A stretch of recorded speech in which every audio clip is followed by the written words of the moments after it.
Assalamualaikum warahmatullahi wabarakatuh. Sebelumnya, perkenalkan nama saya Fatati Akela dengan NIM G05219007 dari Prodi Manajemen Zakat dan Wakaf kelas A, Fakultas Ekonomi dan Bisnis Islam, Universitas Islam Negeri Sunan Ampel, Surabaya. Di sini saya akan mempresentasikan hasil observasi saya yang berjudul Observasi Aspek Hukum Zakat pada Lembaga Amil Zakat, yaitu Lembaga Lazisnu Kecamatan Nganjuk, untuk memenuhi tugas mata kuliah Aspek Hukum Zakat dan Wakaf. Di sini saya akan membahas 6 materi atau rumusan masalahnya. Yang pertama yaitu hubungan antara hukum Islam dengan hukum nasional. Yang kedua, regulasi zakat di Indonesia. Dan yang ketiga, organisasi pengelolaan zakat atau biasa disebut dengan OPZ. Keempat, perizinan lembaga zakat. Kelima, syarat amil zakat. Dan yang terakhir, perda zakat di Indonesia. Sebelum masuk pada materi, saya akan menjelaskan sedikit tentang Lazisnu. Apa sih Lazisnu itu? Lazisnu merupakan lembaga nirlaba milik Perkumpulan Nahdlatul Ulama yang bertujuan berkhidmat dalam rangka membantu kesejahteraan umat, mengangkat harkat sosial dengan mendayagunakan dana zakat, infak, sedekah, serta wakaf atau biasa disebut dengan ziswaf. Dan untuk Lazisnu Kecamatan Nganjuk ini sendiri sudah berdiri sejak 3 tahun yang lalu. Materi yang pertama yaitu hubungan antara hukum Islam dengan hukum nasional. Sebelumnya, hukum Islam adalah kerangka dasar aturan Islam yang merujuk pada Al-Quran dan hadis. Sedangkan hukum nasional merupakan peraturan hukum yang berlaku di suatu negara yang terdiri atas prinsip-prinsip serta peraturan yang harus ditaati oleh masyarakat pada suatu negara.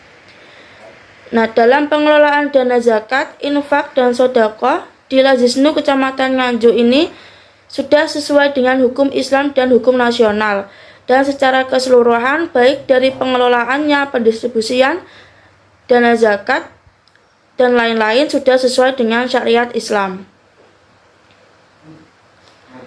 Dan istilah jemput bola digunakan pada Lazisnu Kecamatan Nganjuk dalam pengelolaan dana zakat, infak, dan sedekah, yaitu semisal dengan cara mendatangi warga yang ingin membayar zakat di Lazisnu. Dan sebelumnya pihak Lazisnu itu memberikan arahan kepada warga apabila ingin membayar zakatnya itu bisa melalui Lazisnu. Tetapi pada kenyataannya, masyarakat Nganjuk lebih banyak membayar zakatnya langsung diberikan kepada warga yang membutuhkan dan yang sesuai dengan 8 golongan asnaf tersebut. Dan 8 golongan asnaf tersebut yaitu fakir, miskin, amil, mu'alaf, gharim, riqab, ibnu sabil, dan fisabilillah. Selanjutnya, dana yang terkumpul di Lazisnu Kecamatan Nganjuk ini kebanyakan berasal dari dana infak dan sedekah yang berasal dari kaleng koin yang dibuat oleh Lazisnu.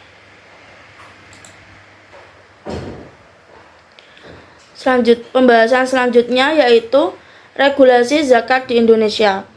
Untuk regulasi zakat, Lazisnu Kecamatan Nganjuk lebih banyak dana yang terkumpul dari infak dan sedekah. Sedangkan untuk dana zakat masih banyak dilakukan mandiri daripada melalui lembaga. Tetapi untuk pengelolaan dana Lazisnu Kecamatan Nganjuk sudah sesuai dengan regulasi atau undang-undang tentang pengelolaan zakat yang sudah ditetapkan. Strategi yang digunakan oleh Lazisnu Kecamatan Nganjuk saat pandemi dan sebelum pandemi itu berbeda. Sebelum pandemi, Lazisnu Kecamatan Nganjuk melakukan sosialisasi kepada masyarakat. Semisal pada acara pengajian, biasanya panitia meminta pihak Lazisnu untuk datang dan memberikan edukasi tentang zakat.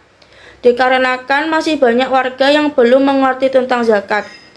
Dan biasanya itu sosialisasi yang dilakukan Lazisnu itu 1 tahun 3 kali. Sedangkan pada saat pandemi seperti ini, Lazisnu Kecamatan Nganjuk menggunakan sosial media seperti WhatsApp.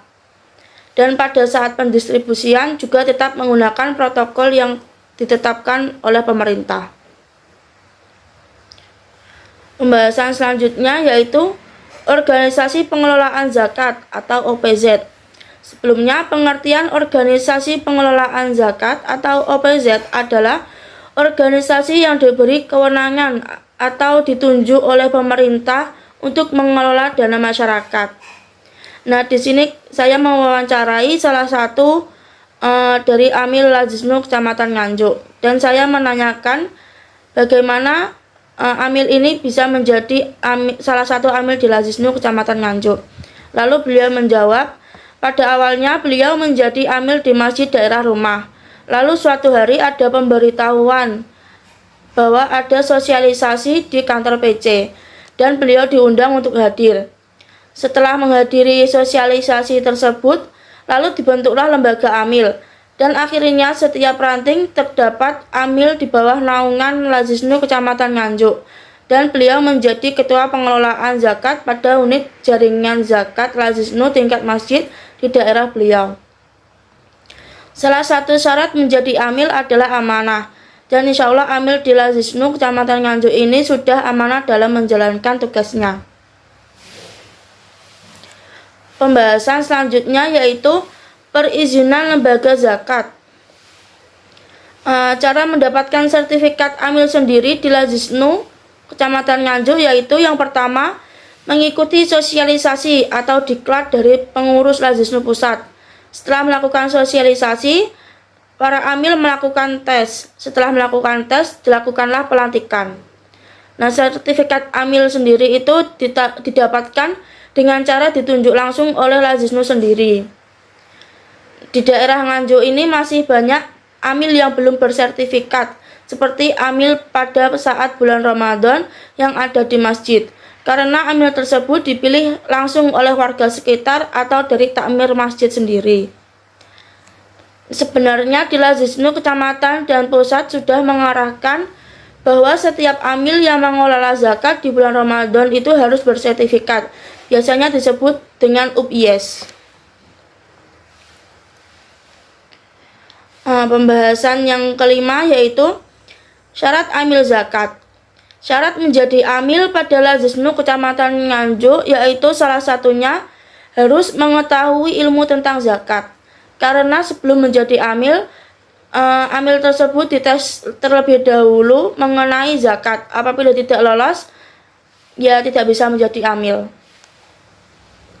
Kendala yang dihadapi dalam pendistribusian zakat di Lazisnu Kecamatan Nganjuk yaitu yang pertama, kekurangan SDM atau tenaga kerja. Yang kedua, tidak adanya transportasi, sehingga dalam penyaluran pendistribusiannya itu sulit. Seperti kayak mendatangi warga sekitar gitu. Nah, data para mustahik didapatkan dari bantuan salah satu warga yang dipercaya untuk memilih warga yang berhak mendapatkan dana zakat dan sesuai dengan 8 golongan asnaf, atau bisa meminta bantuan dari RT setempat. Pembahasan terakhir yaitu Perda Zakat di Indonesia. Perda zakat di masing-masing daerah memungkinkan adanya perbedaan, tetapi perda pada BAS, LAS, dan lain-lain di daerah Nganjuk sendiri itu memungkinkan adanya kesamaan. Yang membedakan mungkin dari segi cara penyaluran dan pengumpulannya. Nah, untuk hukuman bagi Amil di Lazisnu Kecamatan Nganjuk ini belum ada hukumannya. Cukup sekian hasil observasi yang saya sampaikan. Kurang lebihnya saya mohon maaf. Wassalamualaikum warahmatullahi wabarakatuh.